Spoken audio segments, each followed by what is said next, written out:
First of all, Mazel Tov on the beginning of a new year of Project Likutei Sichos. We are beginning year 7 of the Project Likutei Sichos. What an incredible accomplishment to have gone together for 6 years and to enter the 7th year. We will be learning today Likutei Sichos, Chelek Chavav, Beshalach Gimel, Lili Nishmis Rabbi Yosef ben Yamin ben Rabbi Nasha Kaltman. We are also learning the Schus Yehudalei ben Manya for Refuah Shteimo Kreva Baruch Hashem. He was released from the hospital this week, and we hope and pray that the Schus of this limud, together with all of the mitzvahs and ma'asim tovim that are being done with Schusay, should bring him to a complete Refuah Shlema Ukreva. Today we are going to be discussing the Mon. Very, very fascinating look into what was the purpose of the Mon and why the amount of Mon is so specific, and the way the Torah describes it is so relevant in the specific places where it is mentioned. Let us begin. Parshas Beshalach, we have the parsha of the Mon, the story of the Mon, with many, many details about the Mon. At the very end of that section, the Torah tells us that an omer, which is an amount that had already been mentioned in the Torah as the amount of how much mon each person received, is the 10th of an ephah. An ephah is also an amount, and the Torah tells us that an omer is a 10th of an ephah. Why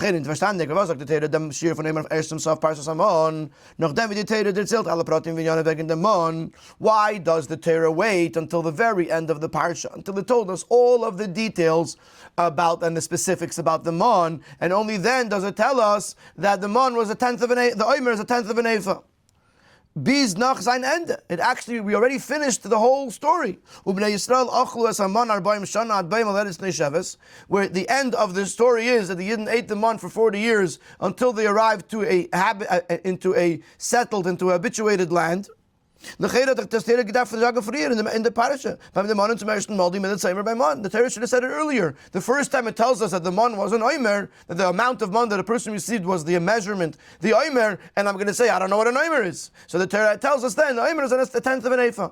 Why does the Torah wait to the very end of that section? The Bechaya is masbir, the Bechaya explains that the whole parsha is discussing the details of the mon. And once it tells us the whole story, now at the very end it has to explain to us what the amount is. This answer requires clarification. Why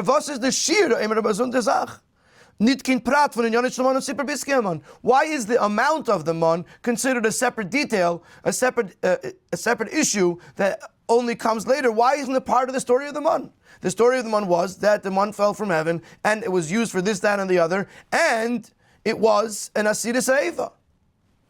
If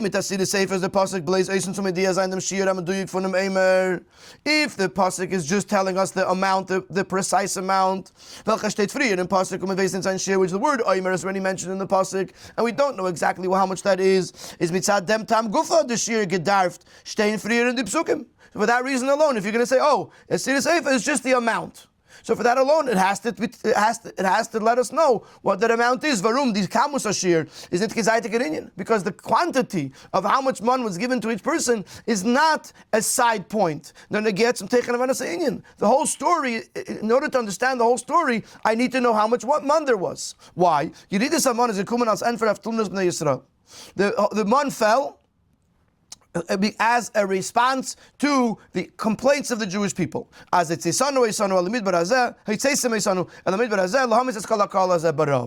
you took out all of these people into the desert to kill them with hunger. So the Rebbe said, yeah, I heard their complaints.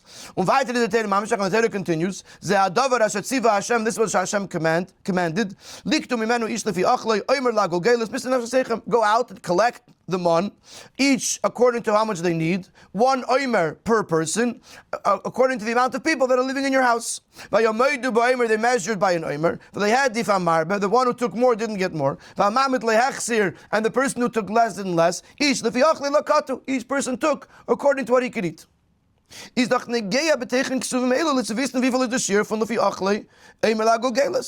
What is this amount? In other words, the whole story is they're hungry. And now Hashem is sending them on to satiate their hunger. So how much did they get? How much satiated their hunger? So leave the Achila Laseva from them tug. Ubeoifin as mer from them is the genetic. How much did they need to satiate them for that day? And that more than that would be unnecessary. And that's why the person didn't need more, and therefore if he took more, he didn't get more. And less was not necessary, and therefore if he took less, Hashem gave you more. In other words, the story is that every person got an omer, regardless of how much they took. So the amount is a very necessary part of the story. So why is the explanation of how much an omer is not important to be mentioned, to be explained until the very end of the story? Therefore, Gufa is the Chayda move, and the Rebbe therefore concludes. As the Pasuk V'Omer Asir Sefer, who is done nicht nor blei auf Eisen zu Medias and Mashir von Omer Man Lagol Gelis. Was wird gesagt in the Parsha Frier, that this Pasuk telling us how much is an omer is not just coming to tell us the exact amount of an omer, which was mentioned earlier. Nor by the Mashir is kavanasei to mezayin noch an inyan b'shaychas la'amon. When the Torah comes to tell us the amount of an omer, that an omer is a tenth of an ephah, the Torah is telling us another element, another concept about the mon that had not yet been told to us.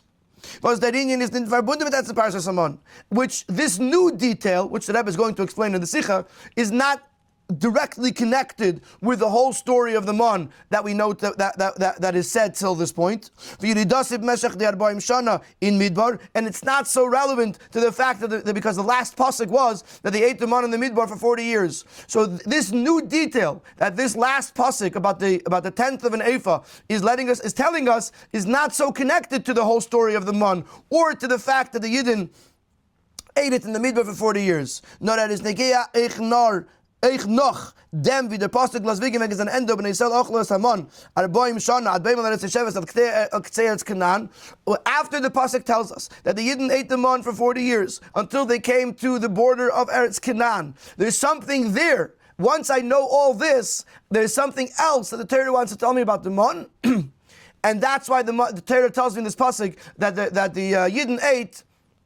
That the Omer Asir Seifa is telling us now this measurement because it's introducing a whole new idea about mon that has not yet been discussed, and it's relevant now after we know that the Yidden are at the border of Eretz Canaan. The Rebbe in the duration of the Sikha is going to explain this to us. Wenn wir das verstehen, beachten man in dem was der Pasuk sagt, liktu mimenu ish lefi achle emer la golgeles misper nafshesech. The Rebbe is bringing in this Pasuk, which is about the mon, which says that each person should collect according to the amount that they need to eat 1 omer per head, times the amount of people in the house. The Rebbe is going to ask a very basic question on this pasuk, on this concept, that ultimately is going to lead us to understand the mon in a whole different way. So what is the pasuk telling us? As for jeden einem hat man zusammengeklebt ein omer, that for each person 1 omer was collected. In Teva b'nei Adam, the natures of people and how much food they need, it varies between people. Especially if you're talking about a child versus an adult. With regards to the quantity of food that brings them to be satiated. Wie kann sein, der selber Schier, Seifar Atinik, cotton, and Seifar Agadol, how could it be that the same amount is feeding a child and an adult? Especially if someone is an adult and his body is of a larger size than other adults, he seemingly would need more food than that, than a regular adult. So the question is, what does it mean that every person, why did the Eibishter create it and make it in a way that every person gets an omer? Seemingly, some people need less than an omer, some people need more than an omer. But certainly you can't say that every single type of person, every single metabolism, every single size of person is going to need the exact same amount of food. Even though you're going to answer, no, you're right. It was a nice.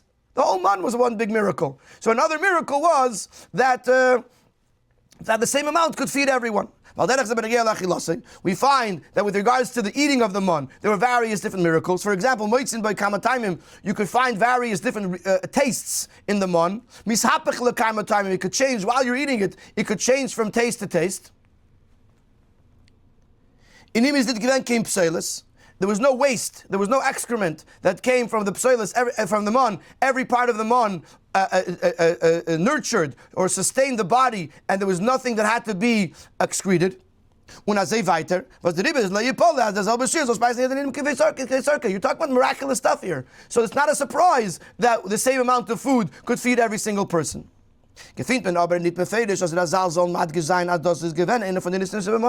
It would be a good answer. It's a nace is a nace, but we don't find anywhere that the Chazal should tell us that this was one of the nisim. We find the Gemara says this brings this idea of miracle by other ideas by other parts of the mon, including things that are written clearly in the pasuk. As Rashi says with regards to one who took more and one who took less. As the Beidin is geblieben the Zelber Eimer Lagogel. Listen, when the time they got home, each person had the exact same Eimer in the exact same amount in their collection jar. Says Rashi, this was a big miracle. If a person collected 2 oimers and he comes home and it's only 1 oimer there, how did that happen? If a person collected a half a oimer and he came home and there's an oimer, how did that happen? It's a nes gadol. But so even though the Chazal do discuss the various different nisim, miracles that took place with regards to the collection of the mon and the eating of the mon, we do not find the Chazal say that one of the miracles was that the same amount of food was able to sustain a larger person and a smaller person. Therefore we must say, Ados was an Eimer is given genug Seifar HaKotten b'Yeser. Und Seifar HaGadol b'Yeser, the fact that the mon was sufficient, and the Oimer was sufficient to feed the smallest of people and the largest of people is nitke nes v'neisif in the mon. It's not an additional miracle in the mon. Nor das is verbunden mit dem Geder von Mitzateva mon. It's not an add-on to the mon. It's part of what mon is. When you understand the nature of mon, you understand that the mon could feed someone. The same amount of mon could feed a small person and a large person. The Rebbe and Siv Gimel is going to explain that. So let's understand what we're holding here. We had a question, which was why does the Torah wait until the very end of the Parshas Amon to tell us that an oimer is a tenth of an ephah? And we said the fact that it's written up so late in the parsha, it must mean that it's introducing a new part, a new idea within mon. To understand this, we asked the question, how is it possible that the same amount of mon could sustain a small person and a large person or any type of size person? And we said, without explaining yet why, that it must mean that there's something in the nature of the mon, not as an additional miracle, but something in the nature of the mon that allows the mon to feed various different types of people with the same amount. And to explain this, the Rebbe is going to bring a Gemara from Masechta Yuma about Yom Kippur, where we're going to see a very similar question, and we'll see what the Rebbe answers. The Bir Bazeh. The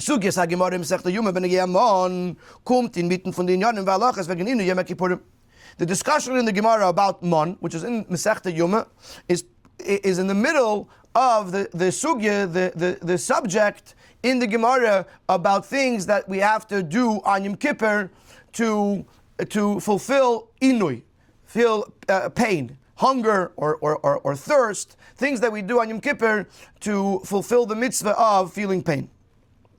So we find in the Gemara, how much are you not allowed to eat on Yom Kippur? What is the amount of food you can't eat on Yom Kippur? We're going to find something that is similar to what we said previously about the uniqueness of the mon. The amount of food that makes you chayiv, liable for punishment for eating on Yom Kippur, is kakoiseves, the equivalent of a dried date. The Gemara Zaktam Tam, why a date? Why not? Sometimes we have a kazayis, which is the equivalence of an olive. Sometimes we say a kabeya, which is the equivalence of an egg. Here, kakoiseves, the equivalence of a date. Says the Gemara, Kimlu l'Rabbanan, the Rabbanan established the bahachi bakiseves meyazva daite, that this amount, the amount of a date, this is what calms the person, calms the hunger. If it's less than a kaiseves, if it's less than a date, then the mind does not become calm. Miu, says the Gemara, kuli al matuva. The rest of the world, all of the world, they are fully calm, or calmed a lot by eating the amount of a kaiseves. The egma lachabashan purita. An egma lachabashan will only be calmed a little bit by being a person that is a very large size. So he will only be calmed a little bit by eating this kaiseves, but he still is calmed. Seemingly this is not understood. What is the asbara from them teretz? What's the explanation that the Rabbanan established that this is what calms a person? If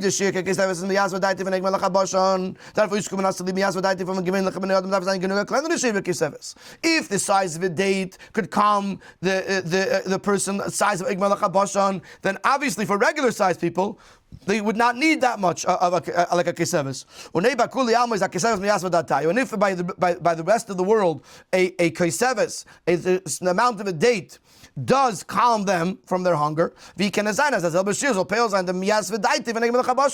could it be that that same amount could calm a person the size of Egmel Chabashan? Is mizaguf amuchach as the shir keseves as miyas v'daiti is a shir velchamest sich nit mit gedel aguf. We therefore must conclude that the amount of keseves and the fact that calms a person down, calms his hunger, is not connected with the size of a person. As the Rebbe is going to explain, there is something about this amount that regardless of how big or how small the person is, at least meyazva datayu, at least it calms his hunger. Before the Rebbe goes to explain how this is possible and what it means, the Rebbe brings in another idea in the brackets. The Rebbe is going to introduce the concept of shir atzmi versus shir mitztaref. Shir mitztaref means a cumulative amount. That this thing, let's say $1, it's made up of 100 cents. Then you have a shir atzmi, it's $1. How it adds up to the dollar is not relevant. We're looking at it as a shir, is a core amount. There's a core amount, there's a cumulative amount. And this is negeya in various different areas in halacha. Let's see the brackets. This will be similar to the discussion with regards to the amounts. As the Agdara for the Mashir Kinzayin, how you classify this amount could be in two different ways. Aleph Ashir Mitztarif, one that it's a collective amount, where you have a bunch of small pieces, together they make up of one big piece. They make up one big piece. Or that Ashir Atzmi, or you look at it as a core shir. It's not made up of a bunch of particles. It is one core thing. The Rogatchover elaborates by various different dinim what would be the relevance if you look at it as a shir, as something as a shir atzmi or a shir mitztaref. What would be the difference? The Rebbe is going to bring one example. One of the areas of relevance where whether you say that an amount is a cumulative amount or a core amount will be the machlekes between Rabbi Yechon and Reish Lakish b'chatzi shir. See as aser min haTeira. Well, you have machlekes when Teira says you can't do something at this amount. Let's say the amount is a pruta. Teira says you can't steal a pruta. So what happens if a person steals half a pruta? Or eat something Ayim Kippur that's half the amount that Chachamim asid, or eat something that's not kosher, half the amount of what's considered an eating, etc., etc. He ate he transgressed the Aveda, but only half of the amount that either Torah or the Chachamim, the Torah prohibited. So Rabbi Yechon and Reish Lakish argue whether the half a shear is also asur min haTorah, meaning you won't get punished. He doesn't get the punishment unless he does the full shear. But is the half a shear also asur min haTorah or no? As long as you don't have the whole shear, it's not asur min haTorah. Says the Rogatchover that this machlekes between Yechon and Reish Lakish will depend on their opinion with regards to the type of shear. Is a shear atzmi? Is it a core amount? Or is it a shir mitztarif, an amount that accumulates of a bunch of smaller particles? L'das Rabbi Yechon as chatzi shir is also min haTeira meintes as is their shir was the Teira t'ge'as shir mitztarif. According to Rabbi Yechon, who says that the amount that Teira asers a chatzi shir is asur min haTeira. That's because he holds that when Teira says a certain amount, it's a cumulative amount. It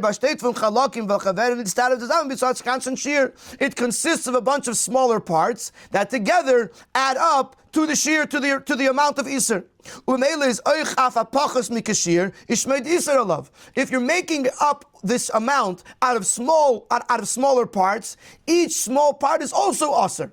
and you're taking a bunch of small isurim and you're gathering them to the amount of isur.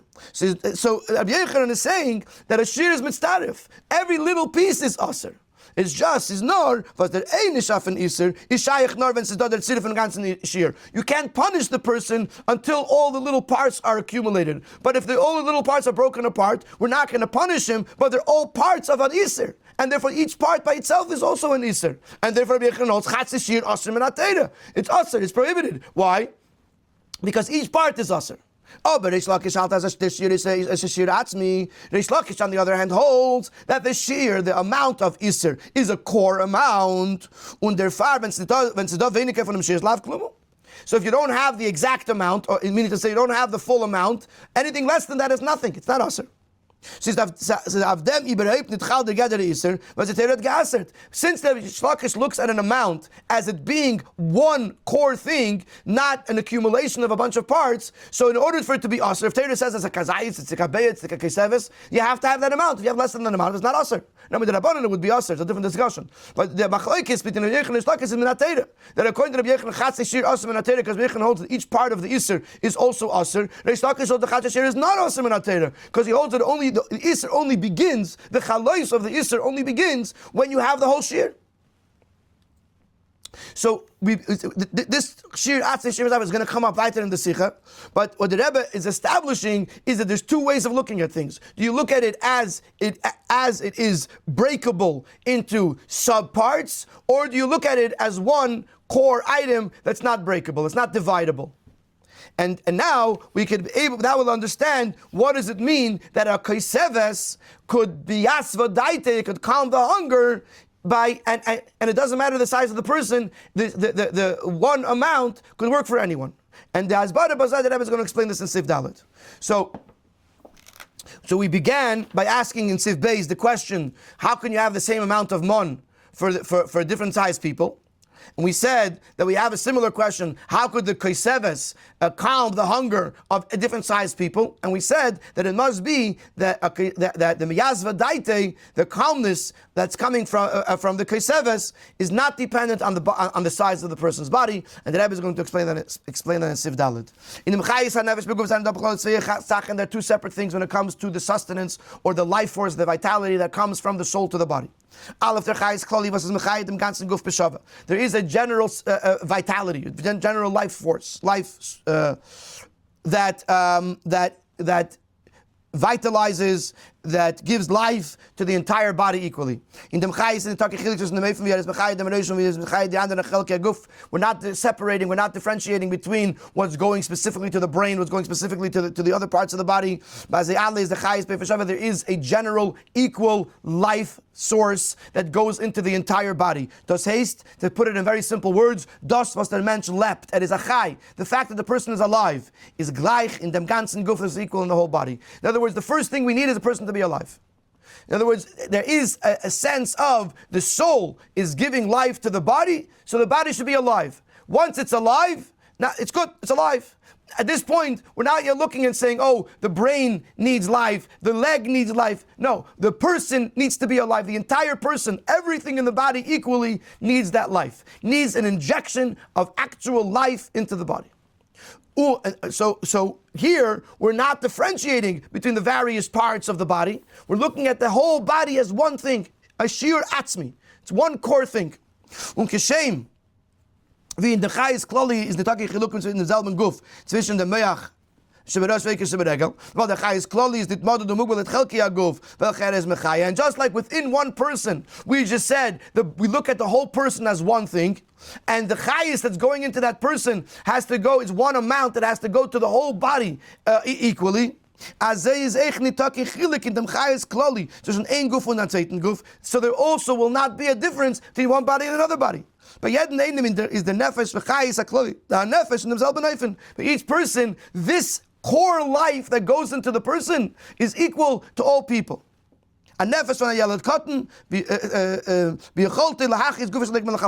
same nefesh that gives life to a small child can give life to a malachabashan. In other words, there is one element. There is a chayis, an injection of life that is the core life of a person, within the person's body, it spreads equally to every part of the body. There's no parts, and therefore it doesn't matter how big or small the person is. That injection of life is the same amount in any body. Small child, that's one chayis, called chayis klali. Beis chayis prati. There's also a chayis prati. This chayis is a more individualized, a more tailor-made life source that goes into the body according to the size or the character of the body, and according to the size of every part of the body. In every limb and every part of the body, the life force is tailor-made to that specific, to the nature and the size of that part. In the head, the mind, the brain, which is a much more refined operation, therefore it needs a lot more life for it to go through it. It will get more life. The same thing in every single aver, according to its purpose, according to its job. Just like there's going to be a difference within the person between his brain and his leg, his heel, so too there'll be a difference between this person and the other person. A person that's lav dafke, it's in size of the guf, but a person that is I don't even know what it would depend on. But if we're looking at each person individually, each person needs a chayis tailor-made to them. So there's a chayis klali, which is the same to the entire person, and therefore it's the same to every person, whatever that chayis is. It injects life, it instills life into every single individual person with the same amount of life. And then there's a chayis prati. There's a more individualized and more tailor-made chayis that goes into each aver, into each part of the body according to what that part of the body needs, and therefore it goes into each person according to what that person needs. Now let's apply this to food. And then we'll get to the mun. Now let's apply this to food. So we know that a person is alive. There's two lives that are going into this person. There's a general life that makes him alive, and then there's an individualized life that is animating every single part of his body individually. Now, now this connection between the source of life and the body that's going into the life that's going into the body is done by food. As we know, how does a person stay alive when he eats? And therefore there's going to be two types, and therefore two measurements in food. Just like to keep this person alive and functioning. There's two types of chayis. A chayis klali, which makes him alive, and there's a chayis prati, which allows him to function, each individual part of it to function individually. So too, the food that sustains these two chayisin is two different types of amounts of food. The amount of food that is connected with the general connection of the person with his chayis, which makes the body be alive. Sorry, I should read it differently. First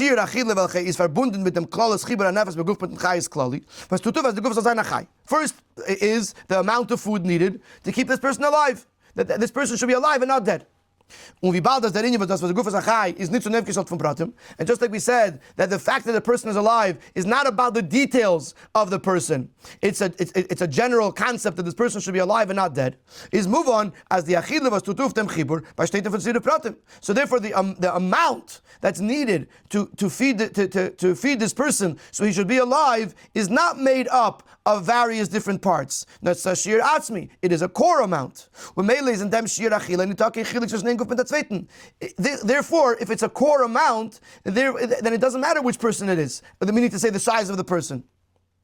And this is why the Chachamim gave us a shir of the equivalence of a date. Chachamim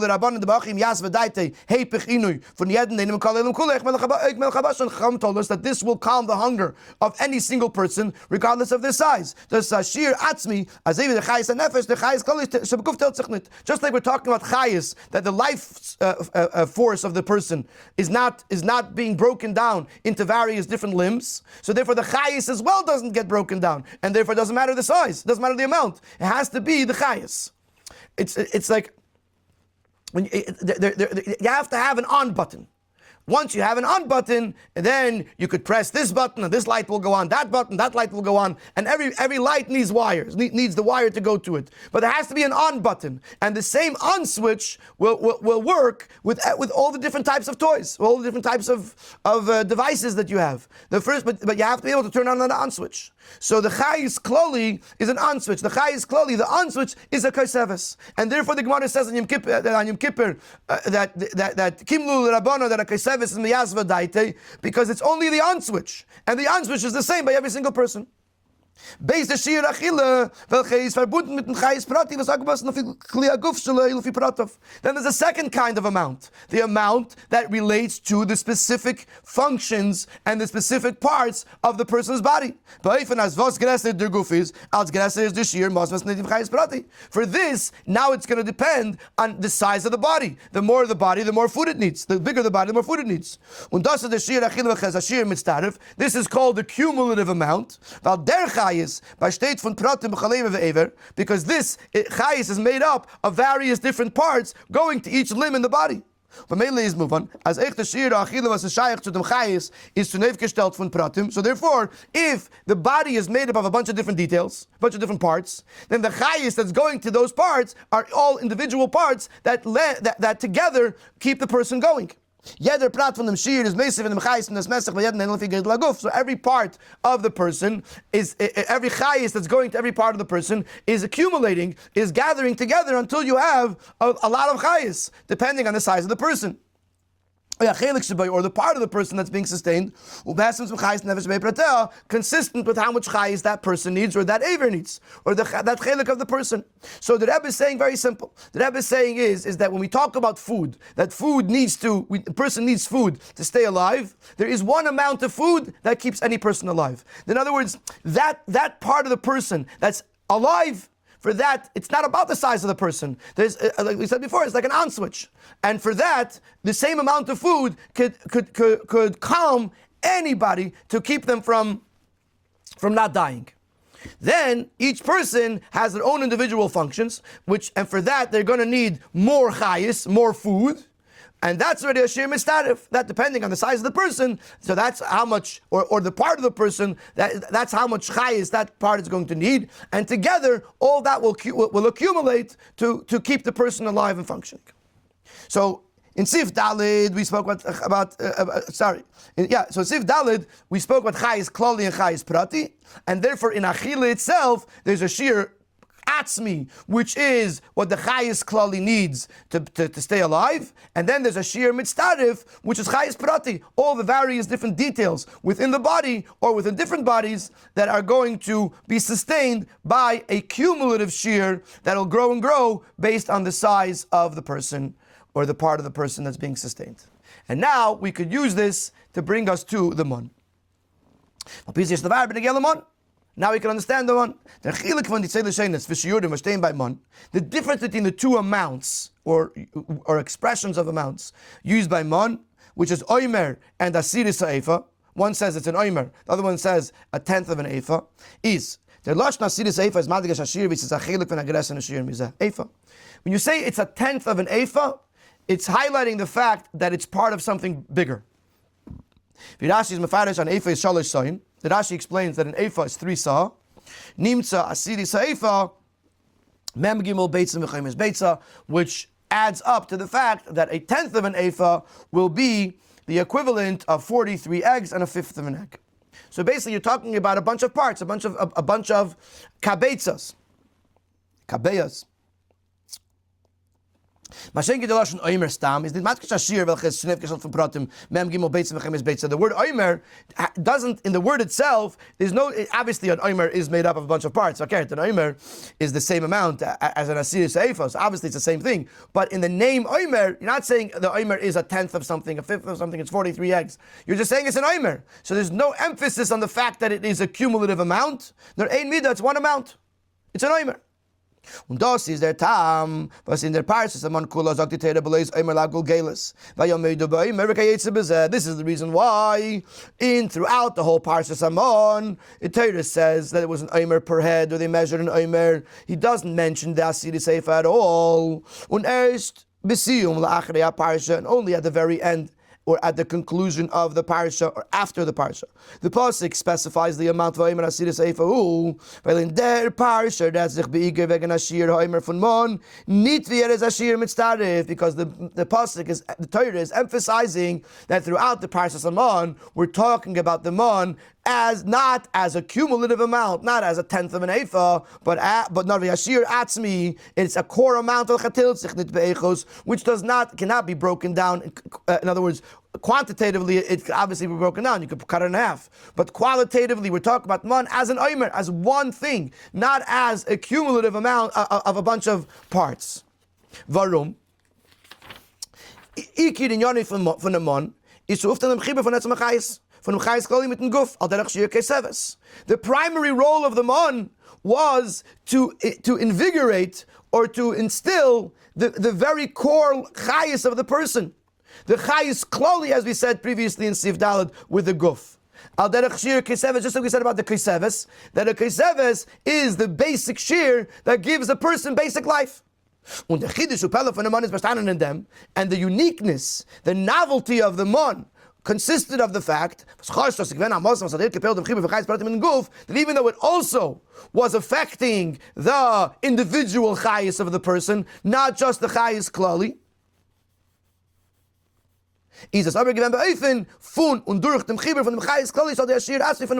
but the way it sustained the parts of the person is by going through the chayis klali. Generally speaking, there's two sets. There's a kriseves that'll give the chayis klali, and then there's more food that'll give a chayis prati. By the mon, even the chayis prati came through the chayis klali. But the chiddush of the but the ikir, the main role of the mon was chayis klali.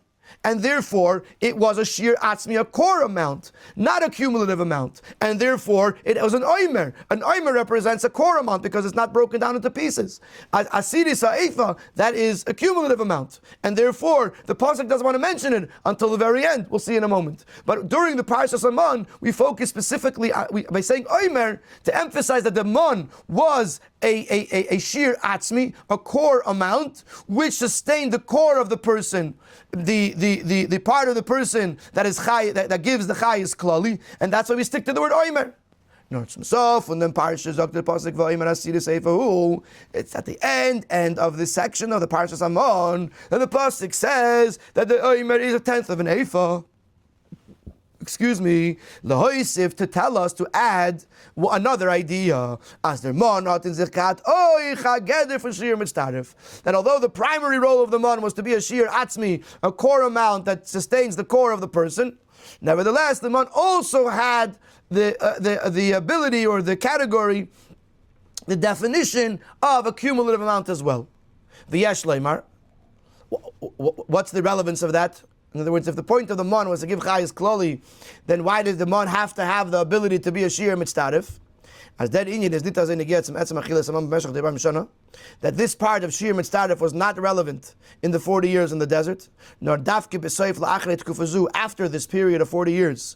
When they arrived to Eretz Yisrael, or to a settled land, then there was another function of the mon, that it was a shir mitzdarif, that it was a cumulative amount, which obviously means that it was sustaining individual parts of the person, not just the chayis klali of the person. So let's pause for a second. Our initial question was, why is this pasuk va'emer asiris eifahu at the very end of the Parshas Amon? So we asked, why was there the same amount for everybody? So we said that how is a kriseves miyazva daite of all types of people, and we explained the idea of chayis klali and chayis prati, and therefore when it comes to food, there's a shir atzmi, there's a shir mitzdarif, and therefore by the mon, because it was there to give chayis klali, therefore. So by a kaiseves, the reason a kaiseves works is because for chayis klali, it's the same amount for everyone, for a child, for Egmalach Habashon. So that answers the question on the Gemara Masechta Yoma. Then to ask the question about the mon, the answer is because since the mon was giving chayis klali, therefore it didn't matter the size of the person. If amar bar amamit, it didn't matter as long as he had an oimer that would give him his chayis klali. And they also answer the question: why is it this pasuk not mentioned till the end? Because it's not relevant during Parshas Hamon. Because during the whole story of the mon, all we need to know about the mon is that it's a shir atzmi and that it's giving chayis klali, and therefore you say oimer. After the whole 40 years in the midbar, then the mon is going to be relevant as a shir mitzdaref. So that part still has to be explained. The Rebbe says. So that part has to be still explained. What changed from when the Yidden were in the midbar to afterwards, that all of a sudden the mon changes from a shir atzmi to a shir mitzdaref? What happens? In order to explain this, the Rebbe is going to go a little bit deeper into what was the function of the mon, and the Rebbe is going to focus now that the mon was not just food. It wasn't just physical food to sustain the people, but it was also lechem and hashemayim with spiritual sustenance. As the Rebbe is going to say, otherwise the Eibishter could have just given the Yidden food min haaretz. Sivav. Says Yadua, as the mon is given, nit vleis amaz and gashmi after maspias and the rave and aguf and the machav and aklakibutz mechayis and nefesh. It is known that the mon was not just physical food to satiate the hunger of the body and allow it to receive the sustenance of the soul. Because if that was the whole deal, der Eibishter can't weisen themselves or their kleinen nest to speisen the Yidden in midbar durch keben sie lechem in the Hashem could have made the same miracle or even a smaller miracle by sustaining them with food that came from the ground. And the fact that the food came from the heavens implies that there's something more to it. Nor does it was spiritual sustenance. The Pasuk in Tehillim says the bread of heroes, the bread of strong people. The man ate. Says the Gemara that the Yidden in the Midbar were eating bread, the food of the angels. The says as their man is given the Yidden given nit nur amasen for gas and guf. The food, the sustenance in the Midbar was not just for their physical bodies. It was also spiritual sustenance to connect it with its life source. So to accomplish a connection of the neshama with Hashem. So just like we said that till now that the mon was sustaining the Yidden, so that the chayis from the nefesh should go into the guf, so too the mon was connecting the neshama, the nefesh, to connect it to its life source, the Eibishter. Just like we said that the soul that gives sustenance to the body, there's two types of chayis klali, chayis prati. And therefore the food that is connected to that sustenance, there's also two levels, shir atzmi and shir mitzdaref. So too in the sustenance of the neshama, of the nefesh elikis of the yid, as is done in nekudas achayis from the neshama, that there's also two levels. There is the nekudas achayis, there is the pintala, the core of the chayis of the neshama, the nekudas hayadus v'chayis dava yed in the meshava, the pintel yid that exists in every single yid equally, and the yispastus chayis. And then as this chayis spreads forth, the keches are gluing for the neshama, that the neshama should be able to function in velchazayim davarandi b'chalukei dargis, where there's myriads of levels. In other words, in the relationship between the Yid and the Eibishter, there is the core of the relationship, which by every Yid is the same, and then there's how the neshama applies itself into each individual person, which is going to be thousands of levels. Und das ist der Tam, was der Himmel agogelis the Muslim beruchen is given beikar ashir atzmi. Das ist b'shava ba'alid, and this will explain on a spiritual level why the mon had to be an oimer, which is a core amount, because of the spiritual sustenance. Uvidas is mudgis in the Parsha of Man canal, as we'll see it in the Parsha of Man. In other words, not only do we understand on a physical level that in order for a person to live, there's a chayis klali, and the man was there to provide that chayis klali, and therefore it had one core amount. Also in the spiritual relationship between the neshama down here and the Eibishter above, there's also a chayis klali, similar to chayis klali, chayis prati. In here he calls it the nekudas hayadus and the hispashtus hachayis, which is two different levels. And the mon is going to feed nekudas hayadus, and therefore the mon has a core amount, not a cumulative amount, an oimer, not a seifa. And the Rebbe explains what does it mean that the spiritual sustenance is by everyone b'shava. It's a shir atzmi. Kedua as Yitzias Mitzrayim gewendet is man von Lidas Am Yisrael. We know that Yitzias Mitzrayim was the birth of the Jewish people. When the Alefet said, "Gourarie midbar and Bnei Sogim b'chalos b'dugmas tinik." God bless them. And the 40 years in the midbar, the Yidden are like a child or an adult, but one that is dependent on his parents to provide for him. If it's a baby, it's basically totally dependent on the mother.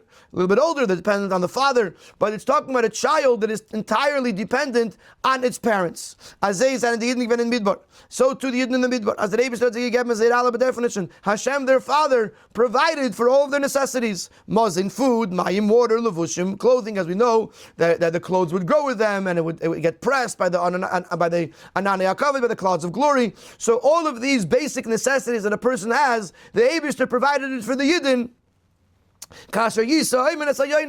Like a nursing mother carries a baby. Just like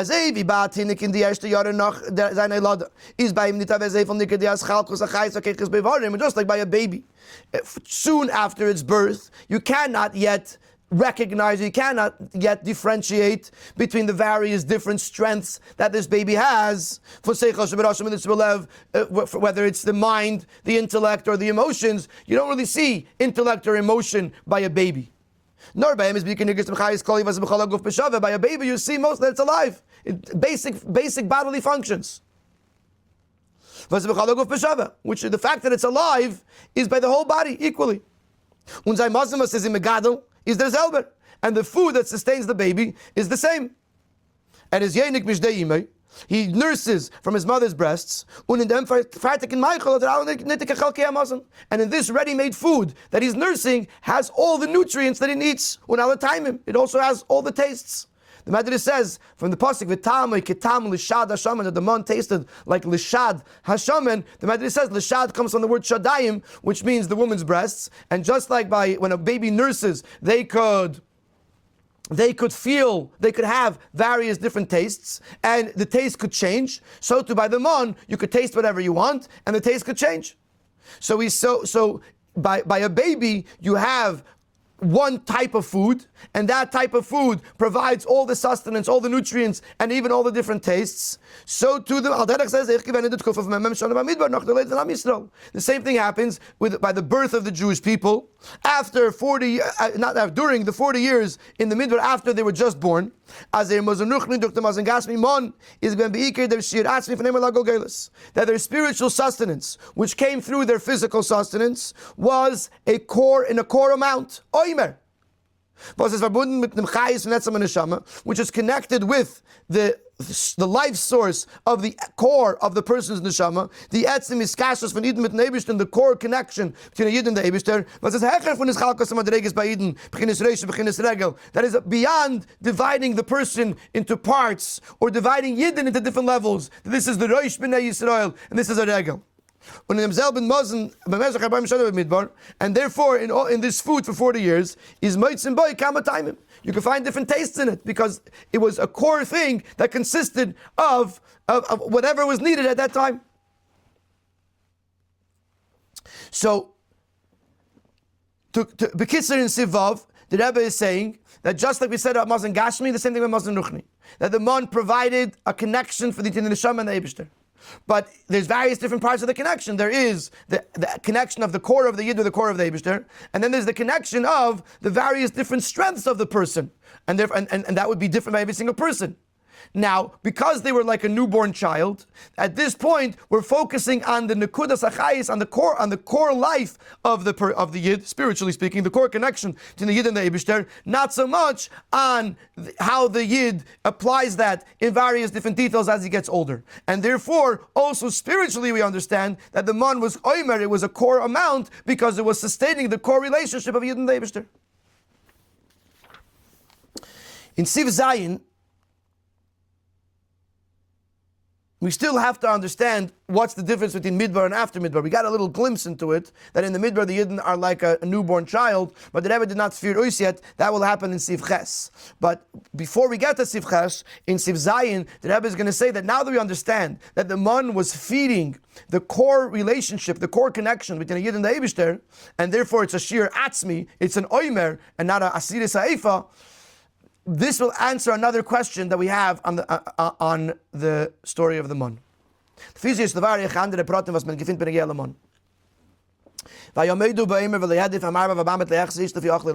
pasuk says they would measure with an omer.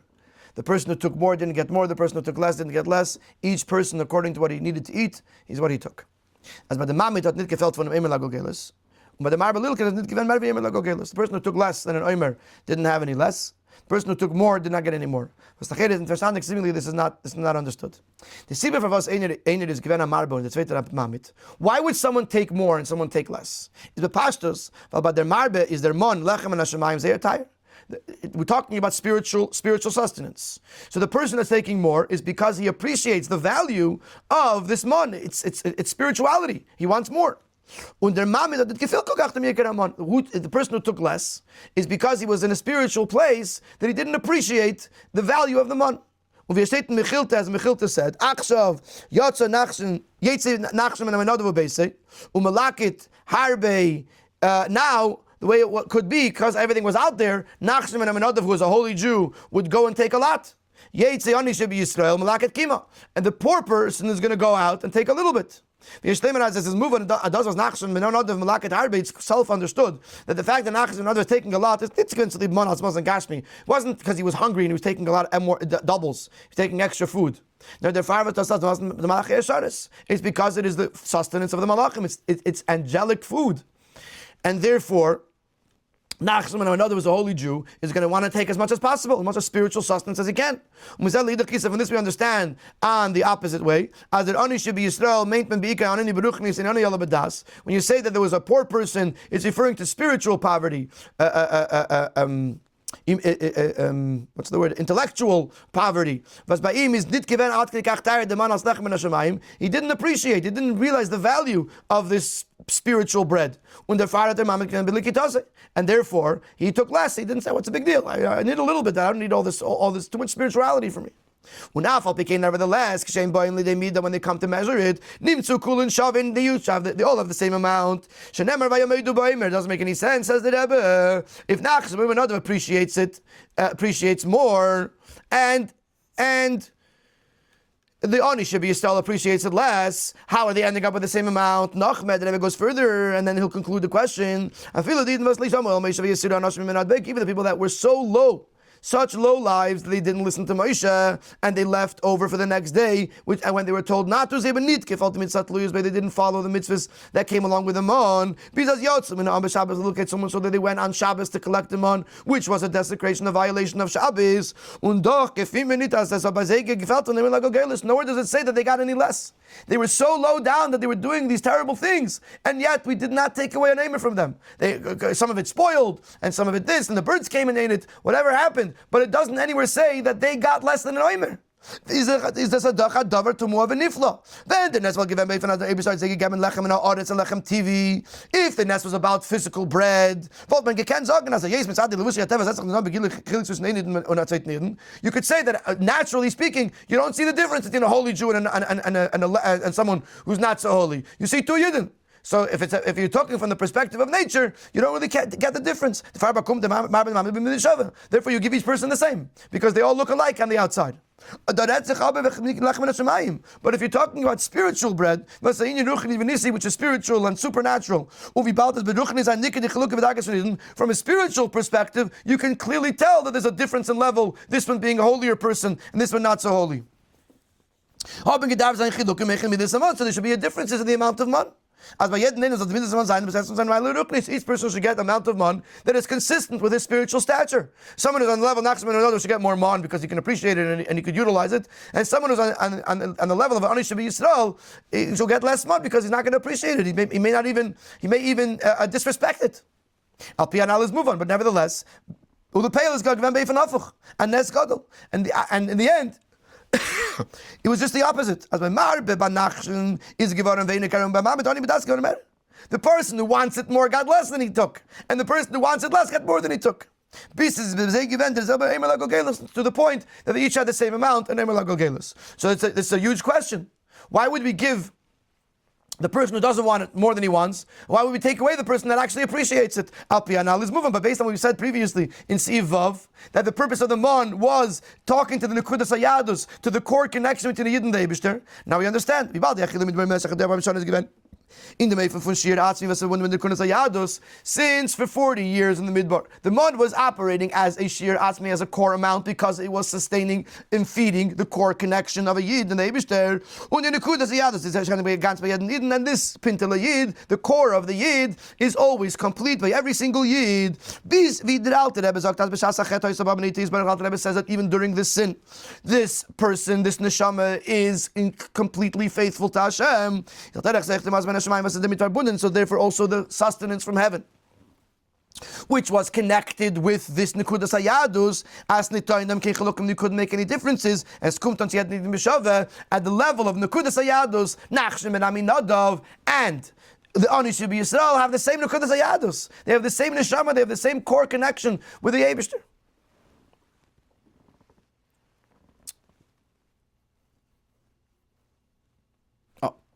And now we can go back to the mon.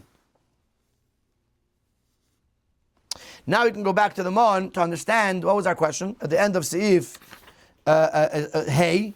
What's the difference between being in the midbar and being out of the midbar? That in the midbar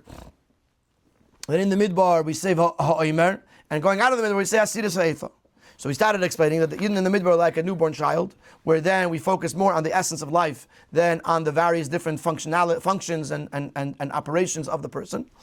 And we explained that the mon was feeding the Nekudas Hayadus, this core connection of a Yid and the Eibishter.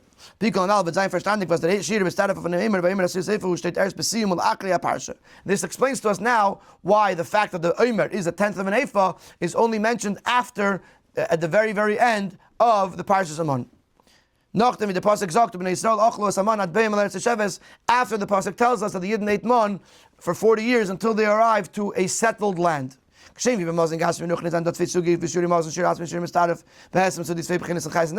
by sustenance. We say that there's two categories and therefore two amounts of food. There is a core amount and there's a cumulative amount. Because there's two types of chayas. There's a chayas klali and a chayas prati. Al derech says, in the mon, they're Muslim from klali, so too in the mon, which was their sustenance at the time of their birth and their becoming a nation of Hashem. The mon has both in it. The mon is both a core amount and it's a cumulative amount.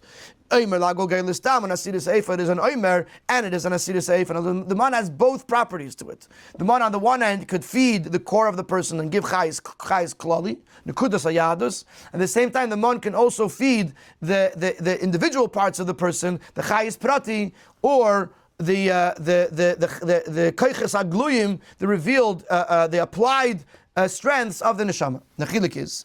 When the Yidden are in the midbar, as we mentioned earlier, this is the time of the birth of the Jewish people, and therefore the focus is on their very life, on their very essence, on their very core, and therefore the mon is shir atzmi. Eretz Nesheves. Was demult is der Avede schon gewend verbunden, nicht mit Midbar, nor mit is Yashvus Ba'aretz, Keiches Pratium. When the Yidden go into Eretz Yisrael, now they have to settle the land. Now they have to use their individual strengths to bring godliness into the physical world. Is der mon, was hoyu mistapkin mimon shebikleim, achish also benissen, which the Medrash tells us that they continued to enjoy the mon, to utilize the mon, from when Moshe was passed away on the 7th of Adar until the 16th of Nisan.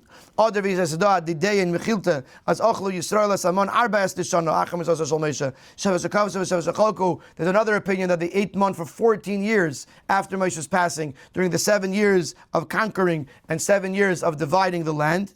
Once the Yidden go into Eretz Yisrael, the mon becomes what we're calling a cumulative amount, sustaining not the essence of the soul, the core of the soul, which spiritually means to strengthen their emunah, nor beikir. But here the mon was sustaining them in a way that it sustained the neshama as it was operating on an individual level, bringing the godliness into the world in its own individual specific ways. So this ultimately answers the question that why it says Va'omer Asiris Eifahu at the very, very end of the parsha of Parshas Amon, because once we know how the man operated in the Midbar for 40 years, serving the Yidden's Chayes Klali, serving the Yidden's Nekudas Hayadus, then the Torah tells us, by the way, after the Yidden went into Eretz Yisrael, or are going into Eretz Yisrael, the man continued to give them, to strengthen them, to sustain them, both physically and spiritually. But here, it wasn't focused on the Emunah Pshuta, it wasn't focused on the Pintel Yid, it was focused on their kaiches, their individual kaiches that they were utilizing to bring into Eretz Yisrael. From them, and the Rebbe brings a lesson. Teira v'tangeru von lechem und die zwei beginnes lechem shebeteira lechem and hashmaim and lechem in Oretz. Seine Chazal mevayir as a weisen auf nigla teira pnimis teira. Teira is called bread. So if you say there's two types of bread, lechem and hashmaim, lechem and Oretz, so this would represent two parts of Teira. The revealed parts of Torah and the inner parts of Torah. So a person could think, if you're interacting with a Yid who was just born, he's just becoming closer to Yiddishkeit. So one would think that we should give him, it's enough, it suffices to give him bread, earthly bread, which is the revealed part of Torah. Even if you're going to give him heavenly bread, is there you can't give him the full amount. We'll give him a small amount of the inner parts of Torah because he's a beginner, he's not ready for it. Certainly, if the person has not yet become close to Yiddishkeit, someone who might abuse it or disrespect it, we shouldn't give him the bread from heaven, certainly not to give that person the full amount. If they're not yet niskar of the Yiddishkeit, then it's very possible a person can argue and say, it's a waste. It's going to be disrespected. It's not going to be, it's not going to be utilized properly. And that's the lesson we take from Parshas Amon. It has to be given to every single person despite the situation, the circumstances. Even someone who temporarily is transgressing the will of Hashem. We could say it like this. Once he has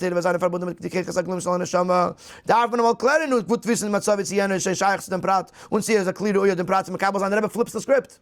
The Rebbe says that if you're talking about revealed parts of Torah, so you have to sometimes think hard whether the person is ready to know this detail. There's certain things, punishments and consequences and things like that you can ask yourself, maybe this person is not ready to hear this detail.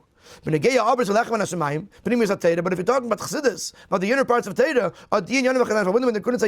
these parts that talk to and about the core of the Yid, these are the foundations of Torah. Faith in Hashem, the belief in the oneness of Hashem, and the other fundamentals of our religion, Torah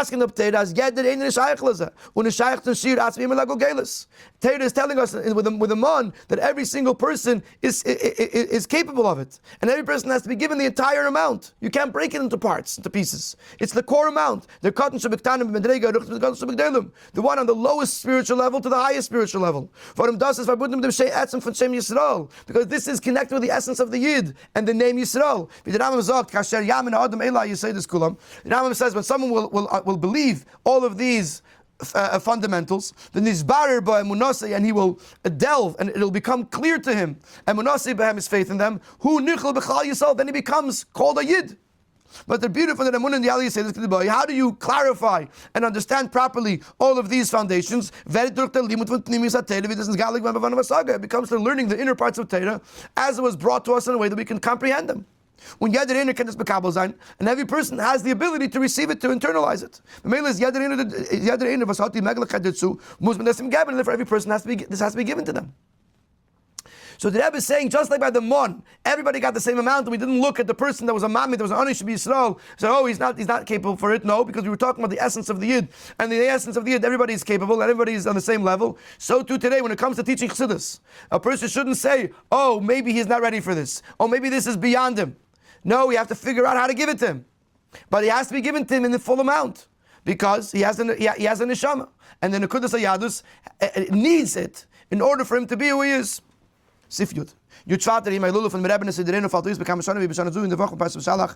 Many years Yud Shvat falls on Beshalach. Was der Fun ist verstandig als Meister mit Tirase, das ist Shabbat lulu, aber na Sheikhs und seine Menumes bei Parsasenu. And therefore it's understood that the deeds and the Torah and the service of Hashem of the Frierdiker Rebbe are connected to this parsha. Zeben Adasa given from the Ikri Avedis and the Balai Lula, and we find that this exactly bringing Chassidus to the furthest Jew, if you could say far on a Jew, was the primary avodah of the Balai Lula of the Frierdiker Rebbe. Yafutzu meine Secha Chutza. Wie bald das heißt, wenn man was gewinnt sich in Chutza, kann man nicht trachten, als für ihn, für Zaiden ist genug, wenn man geht in Mayen, welcher hat genommen von der Nor, welcher kommt von der Mayen. If a person is in the chutzah, he's far away, so he could think, okay, he's not going to be particular about which water you're giving him. As long as it comes from a river that comes from the original source, that's enough. It's not nötig zu bringen in the Mayan allein. Person could say he's so far away, he doesn't need the actual Mayan, he needs water. Whatever you're going to give him is good. Them up in the Gourarie, and therefore we have a very clear lesson from the Mon. As the Mayonis asked me from bringing in chutzah, that we have to bring the whole well into the chutzah. It's not genug to geben him dartipin from the Mayan. It's not enough to give the person drops. It has to be afatza means to disseminate it, to spread it out. It means to give him the whole amount. As we said before, that every single person has to be given a full oimer per person of lechem and hashemayim. A person could feel the sweetness of it, the beauty of it. A person can appreciate that it's so enjoyable. And by going in the ways that he has shown us and to follow in the footsteps forever, his footsteps, the Rebbe's footsteps forever, this hastens the fulfillment of Mashiach's promise in the chamber of Mashiach. As idea that when we spread the well springs of the Baal Shem Tov into the outside world, it's Ka'asimar, Da Malka Mashiach, this brings Mashiach, Bimheira V'yameinu Mamish.